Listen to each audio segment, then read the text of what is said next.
Diffusée avec succès sur TF1 pendant 5 ans, la méthode Coé célèbre les 20 ans de sa création avec 2 soirées spéciales diffusées sur C8 les jeudis 27 avril et 4 mai en première partie de soirée. Pour Télé Loisirs, Sébastien Coé et Cécile de Ménibu reviennent sur leurs souvenirs avec de nombreuses anecdotes à la clé.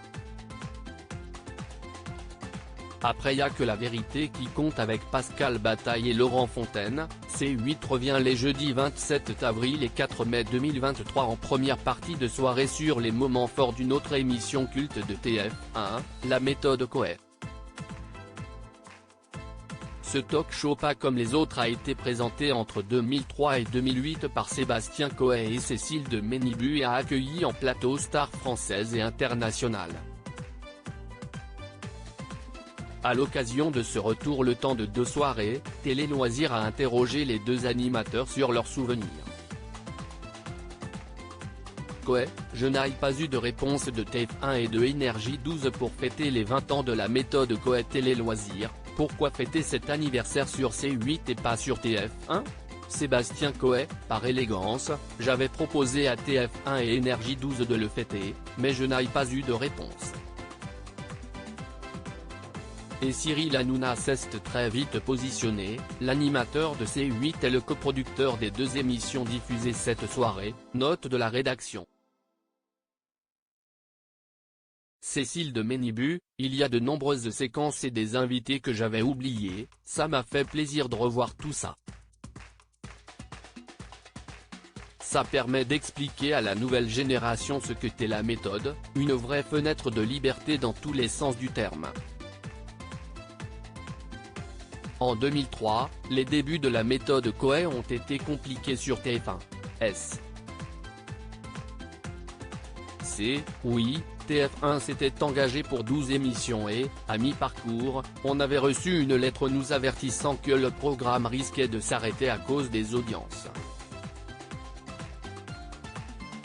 Elles ont décollé quand nous avons décidé de nous lâcher. Cécile de Ménibu, je n'avais jamais fait de télé de ma vie. Au départ, je n'étais pas du tout prévu à la coprésentation.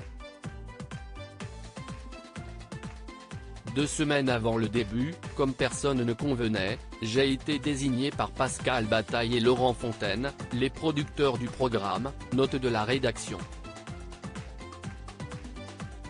Je n'avais jamais fait de télé de ma vie. J'avais même un prompteur pour savoir quoi dire lors de la première. C'était un saut dans le vide. Finalement, ça s'est plutôt bien passé. L'équipe a été formidable et hyper compréhensive. Le capteur cardiaque posé sur les invités était-il un simple gadget ? C'était une très bonne idée de Bataille et Fontaine. À l'époque, il nous fallait un élément différenciant car je n'étais connu que par le public de la radio, il a été animateur sur Europe 2, notamment, note de la rédaction. C.D.M, ça prenait vraiment le pouls donc, quand le cœur s'accélérait, ça se voyait. Mais on a fini par l'enlever car ça déstabilisait les invités. Et ce n'était pas très chic visuellement. Très vite, nos personnalités ont pris le pas sur ce concept qui n'apportait plus grand-chose. Cécile de Ménibu, Sylvester Stallone adorait venir chez nous. Peut-on dire que la méthode Coé était davantage un show qu'un talk ?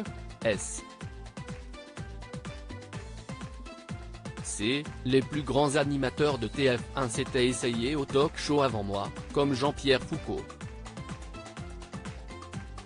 En face, il y avait aussi Thierry Ardisson avec Tout le monde en parle, un vrai talk. J'ai voulu casser les codes en faisant un show français avec de l'humour. Il n'y avait pas des stars à chaque émission. C.D.M, même si c'était pour des interviews de films, nous on faisait pas vraiment d'interviews. c'était plutôt de l'amusement et en fait, pour beaucoup d'invités, c'était devenu leur cours de récréation.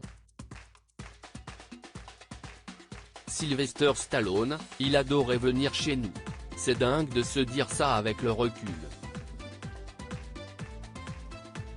Coé, la méthode Coé, ça a été compliqué de faire venir des stars françaises les 2 premières années justement, était-ce difficile de faire venir des stars américaines sur le plateau?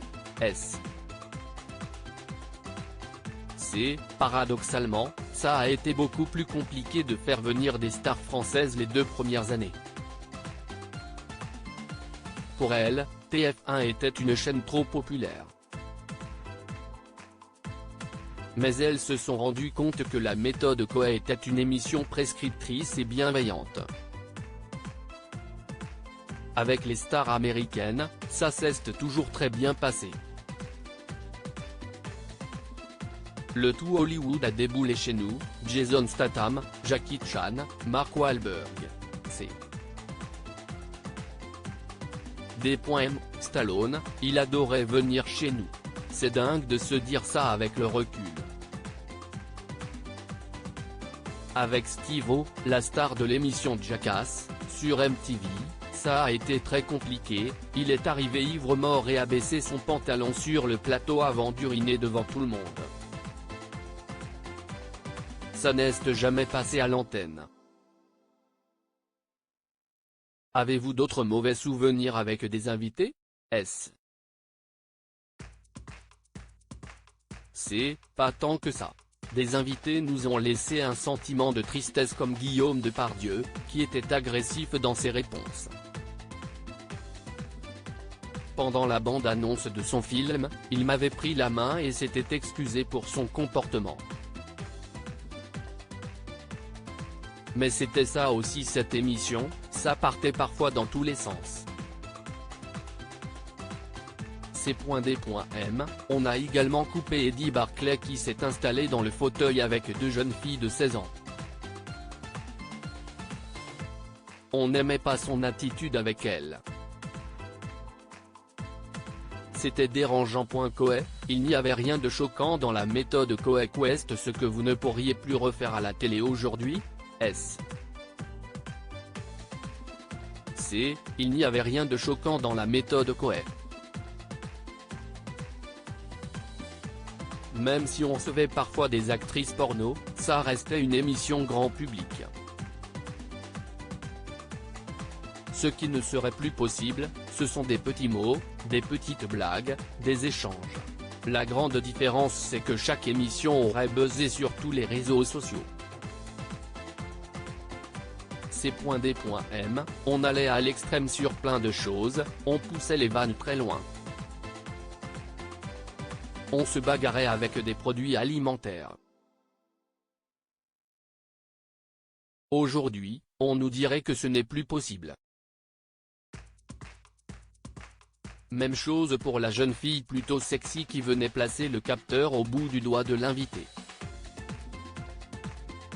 Cécile de Ménibu, à l'époque, TF1 nous a proposé de reprendre la méthode Coé. Pourquoi la méthode Coé s'est-elle arrêtée sur TF1 en 2008?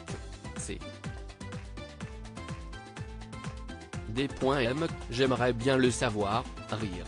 Je pense que c'est dû à la nouvelle direction de la chaîne qui a sans doute voulu du changement et a supprimé plusieurs émissions populaires comme Y'a que la vérité qui compte.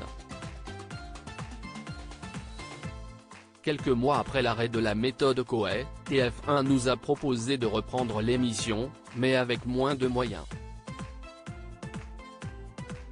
Nous avons refusé. Les audiences étaient bonnes puisqu'on réunissait encore 40% des ménagères. Mais il faut bien arrêter une émission un jour ou l'autre, sinon on vieillit mal. La méthode Coé a été pour moi un accélérateur de notoriété incroyable avec 4 millions de personnes chaque semaine. C'est déjà extraordinaire d'avoir réussi à faire 6 saisons. À lire aussi C'est moi qui le paye, les confidences de Coé, fatigué de s'occuper encore de son fils de 22 ans.